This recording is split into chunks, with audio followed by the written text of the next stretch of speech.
It's already recording. Oh, it's already recording. Yeah. I don't know how to start.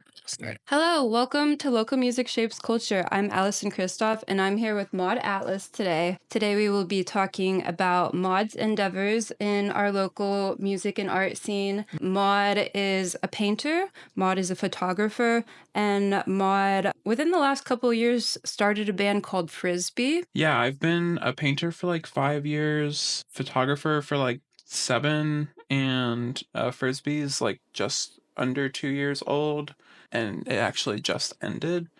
Oh, okay. Yeah, but we do have a record coming out on May 9th through Noise Merchant and Painter's Tapes. Nice, cool. Yeah, Pigmail had a UK release through Noise Merchant. Yeah, that was actually the plug that I kind of used. I found Noise Merchant because of Pigmail releasing through them. And yeah, I knew of them because one time they messaged Ariel Headwind, like right when that band was ending, and was like, I'd love to put out your tape over here. And we were like, sorry.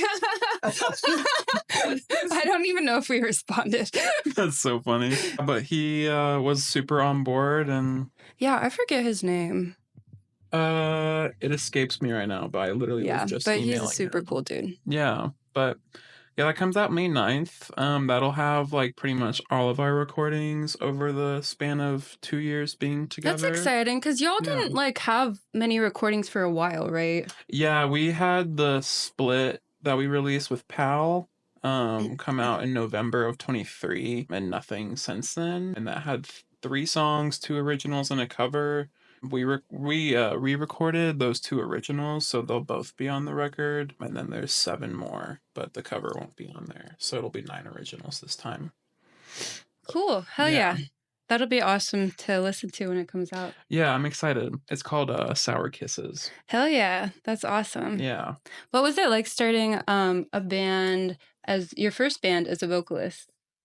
That was... like, tell us your story. Yeah, it was kind of a long time coming, I think. I mean, like, I've been around. Yeah, you've been going to shows for a while by that point. Like, from Muncie. From Muncie all the way to here. It's been like 6 years, maybe 5 years of kind of being around local music. And so it did feel like it was bound to happen at some point. And I think it was like around this time 2 years ago, I was kind of just like flirting with the idea. And then a couple of my friends who are in bands and have been in bands were kind of just like, if this is how you feel, like, you have to do it. Like, you have to. Right, because all your housemates right now are in bands and have been for a long time. Yeah. And like since Muncie. And like prominent indie bands at this point. Yeah, like, for sure. But I feel like a lot of that is to do with they've just been around so long, you know? Like, the longer you're around, the more you like gain community and your audience grows. Yeah, absolutely. And I think both Max and just like learn to figure out what to do, you know? Yeah. I mean, all 3 of them have done like a great job of like curating their music throughout the years. Like, Pissers have been a band for like 7 years. Yeah. D.R.L.N like 6 now. So I've been able to watch like some of my best friends grow very much through music. So it kind of awesome. It bit me after a while. Yeah, for sure. Yeah. And I always wanted to make it like an all-women band. So yeah, I always feel the same way. I don't know why. It's just so much more comfortable. Absolutely. The girl's got a girl, you know? Yeah. I don't know. It just kind of sometimes scarier with I don't know. It's like I'm scared of being told what to do by men sometimes. That's so fair, babe. I don't even know. I've never worked with a man on music, so I don't know the feeling, but I don't know. Yeah. I feel like a lot of it is with this connotation that like so many male musicians have been playing music for, not all of them obviously, but like for like so long and are a lot of times like really talented. And like, I don't know, like especially, I don't know, I play guitar, but I don't consider myself great at it. And it's scary to like present your ideas to someone that's been playing music for like 10 years longer than you. Yeah, absolutely. Absolutely. But there's somewhat of like an unapologeticness to it that's really cool, I think. Sorry, I'm getting a phone call. Gross. There's like an there's an unapologeticness to it that I think is like kind of badass, especially if you're a woman, like, and you're Yeah. confident in like what you're making. It's just like it doesn't fucking matter. Like, Yeah. I don't It's like know. I feel like I have this subconscious belief that like if I'm around women, my ideas will be more like heard and accepted.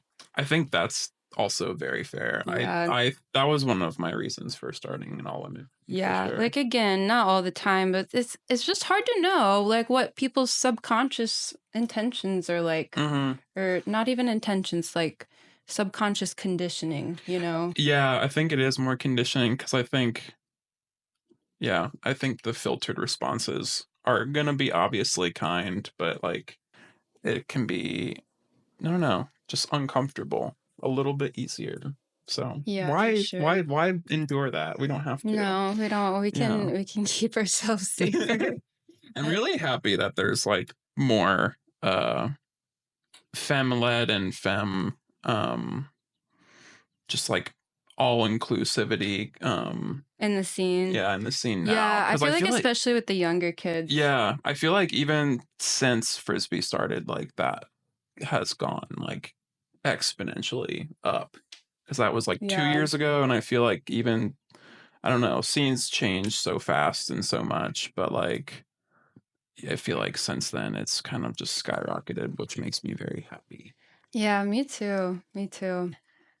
But you started going to shows in Muncie, right? How long was it like before you started like what was your experience like starting to go to shows? Were you just going cuz all your friends were going? So, um, my first house show was in 2017. Was Muncie mostly house Um, shows when you were at Ball State? yes, and Be Here Now, LOL. I've been there I one hate that time. place. Hate that place. Always have. But Why? it's just gross, nasty, run by a dumbass. Like, Yeah.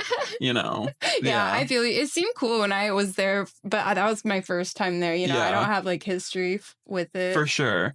But my first house show is actually in Broad Ripple. I don't remember where exactly, but it was at Jake Kelly's like old house, like from 8 years ago. And Oh, because you're from here. yeah, originally. And then we just went to school. I went to school up there. I say we because like a lot of the people in Indy went to Muncie Yeah. for school. But yeah, Max and I went to that show, and this guy named John Andrews played. John Andrews is part of this really cool band called John Andrews and the Yawns. He also played drums in a band called Hand Habits. Um, but it was like just a really intimate house show, and I from there we kind of just like kept going and starting to meet people, like, and then eventually in, I think it was like 17, 18 or 18, 19 that Max and I started throwing Max from shows. D.R.L.N. Yeah. We started throwing shows at our house in Muncie. Okay. Fun fact, Pat and the Pissers started in my garage. Hell Yeah. yeah. So our first show ever was a band from California called Patty. A band called Kill Goals it had Kevin Crowder in it. And a couple other people. How'd you get the connection to the Muncie or to the Californian band? I don't remember. I don't know. It was Max did most of the booking, whereas I kind of handled more of the like day of logistics. Yeah. Like having They're people both a in the lot of house. work. Yeah, they're a lot of work. And Max has always been a little bit more savvy with like connecting and booking than I Yeah. have. But yeah, but like Resource Network was the third band on that bill. And cool. the day of that show, they had to drop. And so Beckman was living with Connor, I think, at that point already. And Connor Host. And asked Kilmer to play bass in this impromptu thing. And it was a 3-piece for a couple shows. And that was Pat and the Pissers. Oh, cool. Hell yeah. Yeah. And that's awesome. Ta-da. Did you start getting into photography around that time? Yeah. So I have a degree in photojournalism. Oh, cool. I don't know if I knew that. Yeah. So photography has been a part of my life for a long time, but like photographing shows in my garage was definitely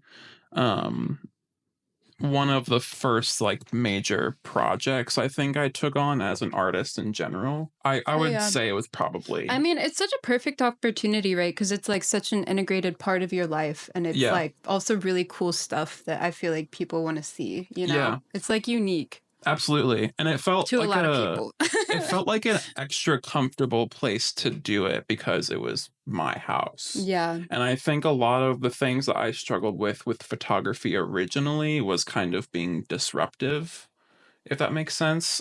Just because like being at the front of a show and like using a flash and like doing all that is like it could be potentially disruptive depending on how you go Yeah. about Or it dangerous. or dangerous. I have been there.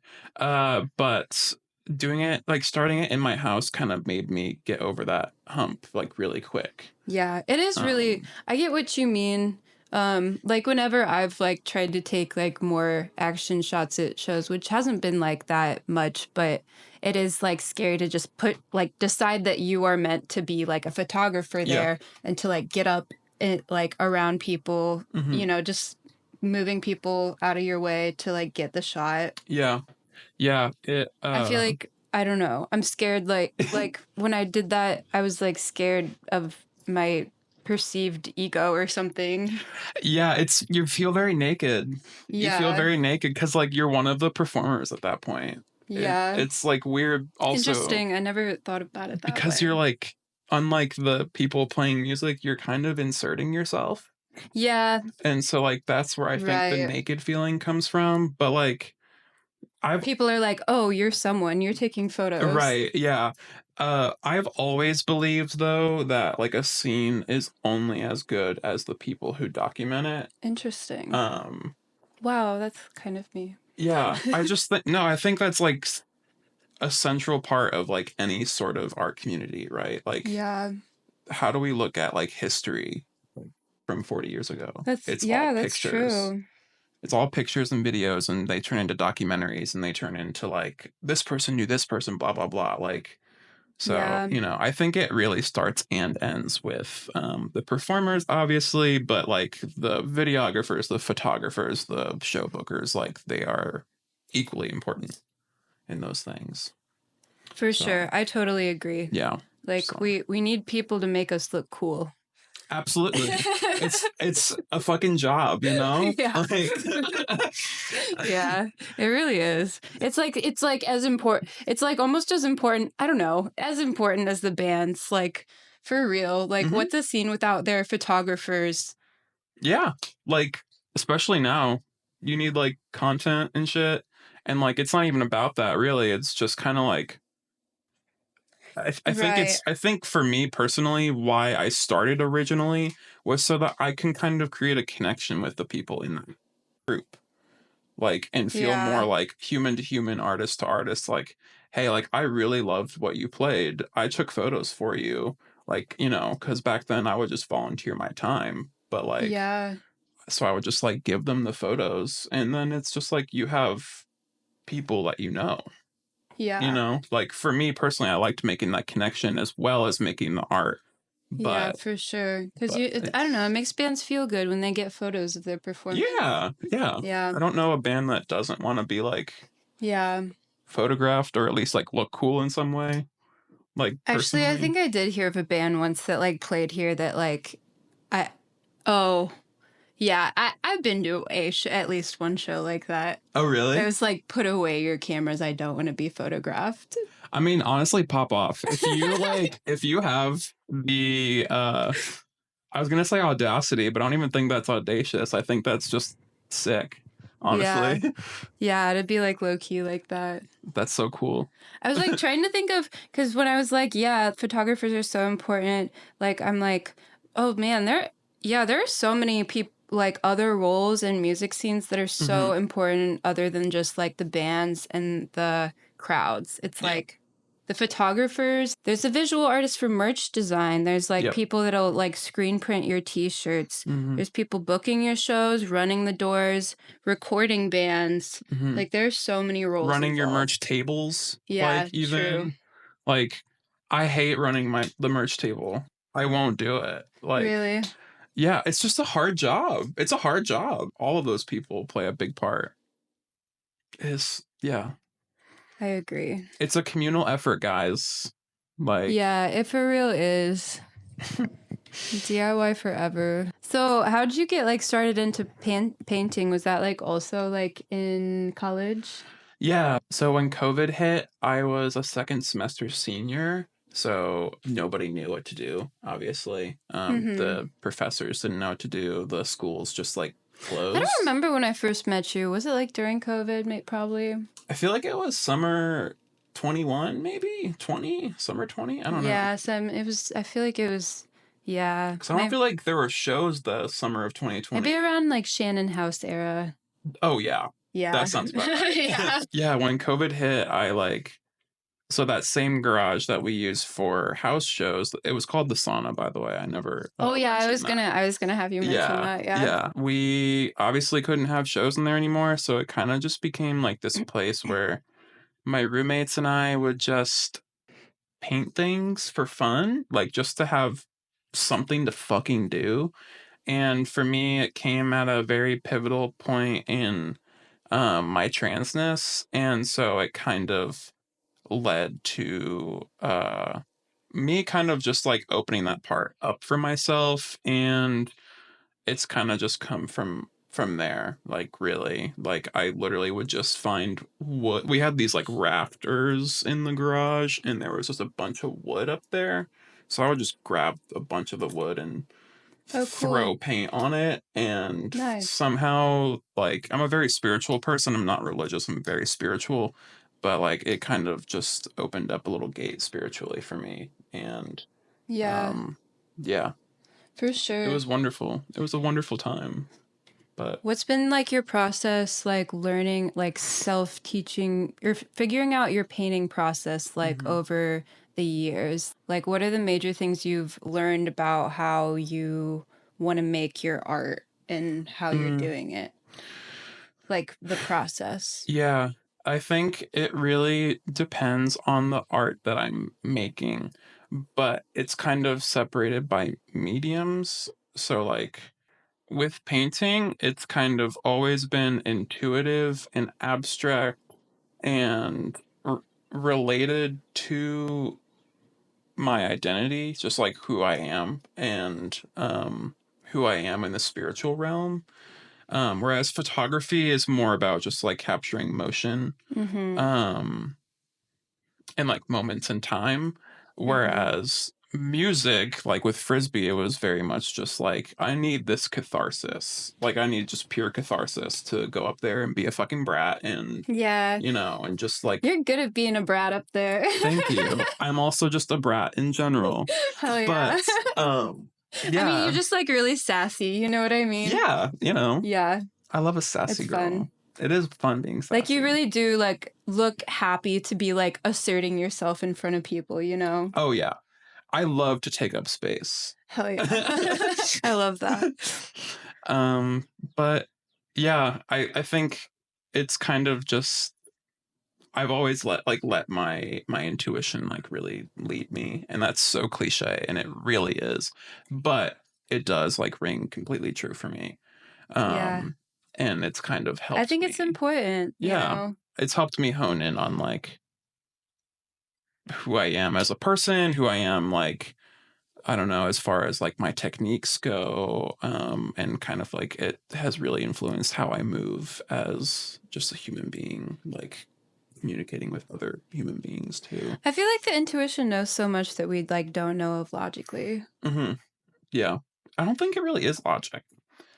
Like No, it's but it like, yeah, it like somehow is like directing us in the world in ways that like are good for us that like we're unable to know of hmm in the moment. And hmm that's like kind of wild. yeah. There's something really beautiful about like not knowing in the moment when you're doing something what it is, and then like it's done and you've made it and you look at it and you're like, oh, that's where that all came from. Yeah, like what? I don't know. I mean, just Yeah. like I don't know. It's hard for me to explain in examples, especially with my art, because it's very just like, oh yeah, this is how that train of thought led to this train of thought, and I have ADHD, so it's just impossible to navigate sometimes. Yeah, But there's so many projects in my house that are like started and are like my tools are just out in places. I get how that goes. yeah, it's real as shit. I'm like, But at least I got 2 more steps done today. period. You know what? And those matter like a lot. Yeah. Uh, Progress. what are some of your favorite current and past bands in Indy? In Indianapolis. Well, I obviously love Pat and the Pissers. I really love, well, this is Bloomington, but I really love Situational Hazard and Koi. Have you Koi's ever seen cool. them? Yeah. Yeah. I don't know. I just really dig the vibe of them. Inner Peace is sick. Oh, Goose Flesh. I love Goose Flesh. That's actually so cool. I like also fucking love Goose Flesh. I fucking love Goose Flesh. They're Yeah. so cool. Yeah, and Z's awesome. Yeah. I don't know if I've met them personally, Yeah. but I mean, honestly, my most extensive conversation with Z was on this podcast, so yeah. a lot of times it is with people though. Like, Do you think that's cool? Or yeah, I was saying in, I don't know which of my podcasts, but I'm just like, yeah, it was kind of wild. When I started this, I didn't think about like how much like I would walk away knowing about like the person I'm like talking to that I Yeah. like just didn't know before. Like after my first couple, I think I like told Rainey, I'm like, you know, it's kind of crazy. Like sometimes I just feel like it came out of like, not in a bad or weird way. Don't take this the wrong way, but like in like a, like I feel like I was just like a therapist almost, but like just in the way that I'm like continuing to like dig into ideas and like questioning people. Yeah.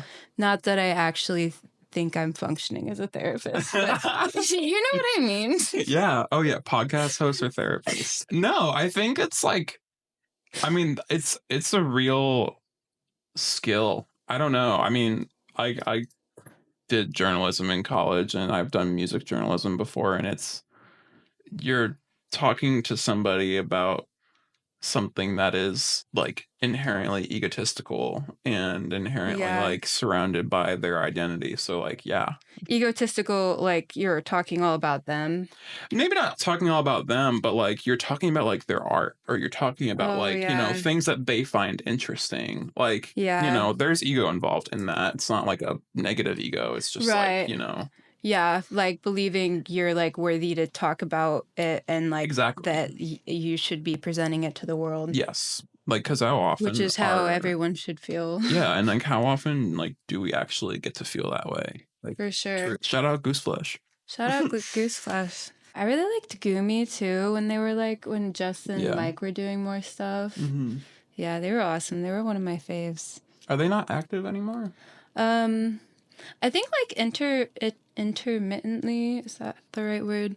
Like they played maybe 2 shows last year, but I think they're both just like really busy with other stuff. So yeah, that makes sense. So do you think so which of your artistic endeavors do you think you'll first pursue when you move to Chicago? Did we talk about that you're moving to Chicago? I don't know. Not yet. Well, Maude's moving to Chicago in like a month. Yeah. Literally. Okay. Yeah. Congratulations. I know you've been wanting to do that for a while. Yeah, it's been a long time coming. But with her partner T. Yes. That she just recently got engaged to. Mm-hmm. Yes. I love. So cute. Yeah.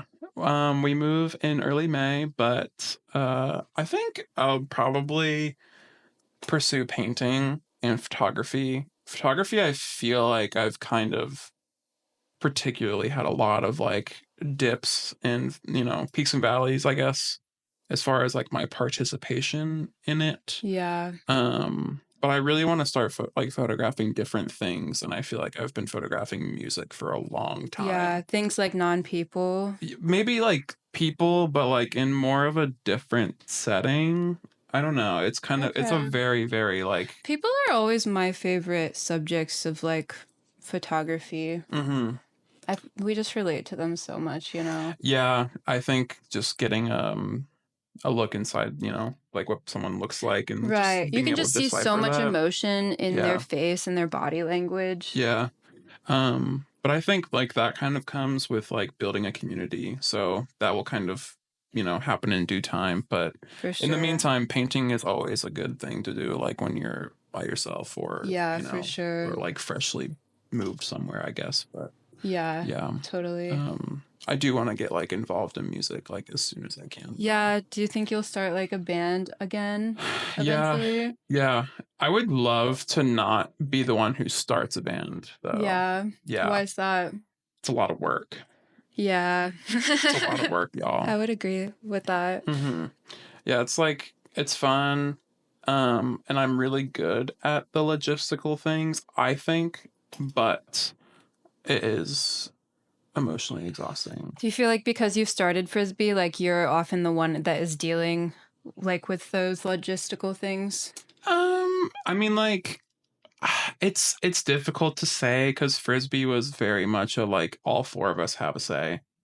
Yeah, So like that's cool. everything had to be like unanimous pretty much. Yeah, that's cool. Which was my choice and my priority because like, you know. Right. Yeah. I mean, I guess with like pigmail brands, like I try to make sure that like everyone is, you know, I'm not making like big decisions on my own without everyone's input. And Yeah. I don't feel like I ever place like my opinion above anyone else's if other people disagree with me. Yeah. But yeah, there are definitely like a lot of bands where it's like surrounded by one person's ideas, you know? Yeah. And I really respect those. Is that what you're contrasting it to? I kind of, I guess, like I'm certainly not gonna like be the Right. one that does all that because like I don't play instruments. I'm a vocalist. Yeah. So like, you know, I need a little help.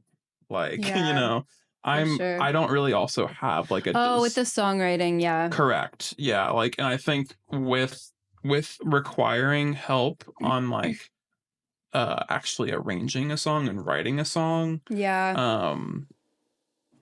you kind of have to give that person equal respect. Like there's equity that has to be, you know, given to the craft at that point. Right. Yeah, for sure. I mean, I want to like just be in a weird no wave band Hell and yeah. write like just stupid meaningless lyrics and Hell go up yeah. there and be a dumbass. Like Nice. yeah. Well, I hope I get to see that soon. Oh, you will sometime. Yeah. Cool. I'll have to be on the lookout. One day. Chicago will be cool. I think there will be a very different climate there than here. Yeah, for sure. I've like played a few shows in Chicago with Kaya. And I don't know. I feel like every show we played there was like very different. Like we played one show at like this larger venue. Oh man, I forget what it was called. It was like a mid-sized venue, like maybe hi-fi-esque vibes. That was honestly probably my favorite show. We played with some really cool like hardcore bands. They had a green room. I always appreciate when a place has a green room. I don't know, I'm being bougie. No, that's real though. when you have like a nice ass green room, you're like, oh, I'm being treated, you know? Yeah, I'm being pampered right now. Yeah. Yeah, like the one time we played at Hi-Fi and we got to go into their large ass green room, I was like, oh my God, this is crazy. Wait, was it Kaya Hera? Okay. Yeah, Kaya Hera played at Hi-Fi like one time. Who'd you open for? Do you remember? Oh, it was a really funny name. Now I need to look it up. Maude, distract them. Distract them? Yes. I don't know how to distract anybody.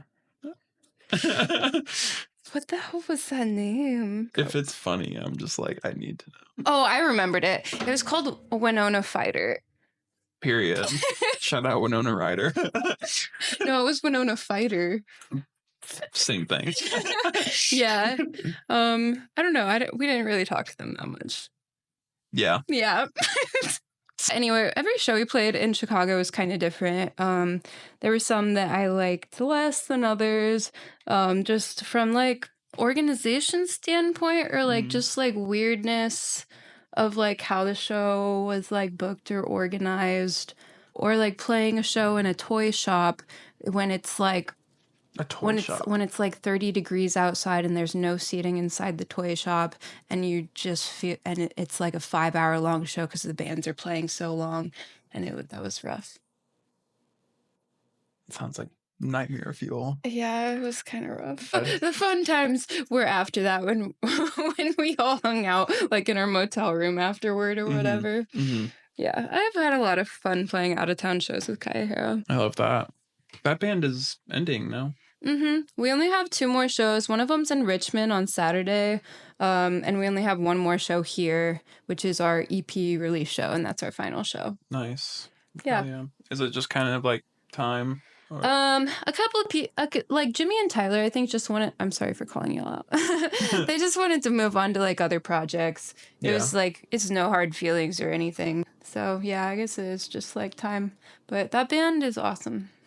Yeah, it made a huge, I think, impact on Indy in the last like what 2.5, 3 years. Yeah, somewhere around like that's 2.5, 3 years. I feel like that band really was kind of like at the centerfold of a lot of the youth in the scene now today. Like I feel like that band really, like everyone in that band has like offshooted to like other projects. Yeah, I feel like it ignited a lot.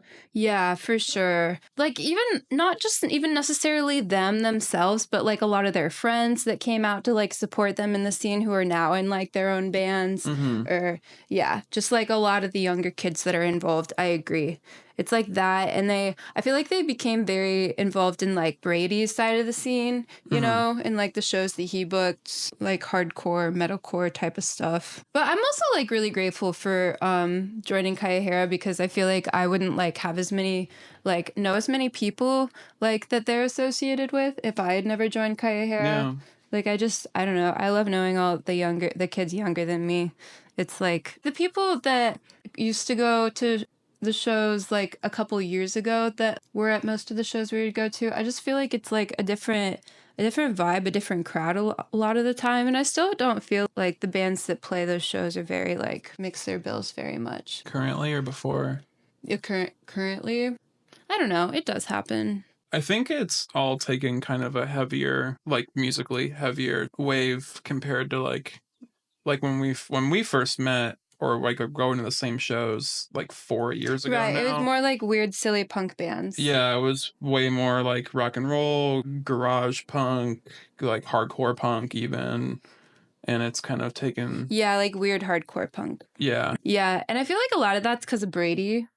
Yeah, absolutely. He grew 317 shows so much, and which is awesome. Like, I feel like Brady has grown the scene a lot in the last couple years. I would like to see like some more major bookers though that are booking like other types of music too. Sure. Because like, I mean, no shame to Brady. Like he books the kind of music he likes. Why would you be spending all your energy like booking a bunch of shows that like you didn't dig the music of?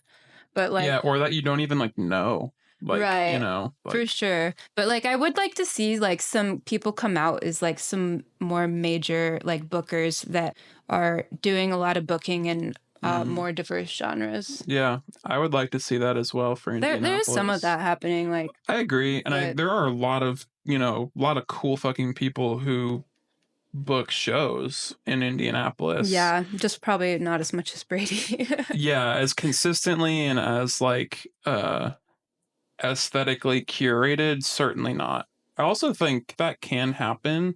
I think Indy like really needs 2 more regular, not temporary DIY spots.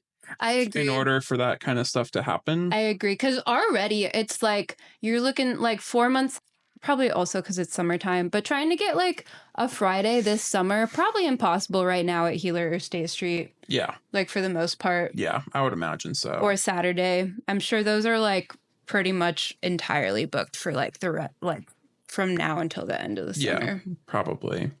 And like, State Street's like my favorite and always has been. Yeah, it's my favorite too. But it always has been like 21 plus. And so like, right. I'm always a fan of like the all ages venues. And like, I feel like we haven't had like a consistent one since Long Shot closed. Besides Healer, yeah. Like a consistent one since Long Shot closed and like Atomic out of nowhere just kind of like stopped booking shows.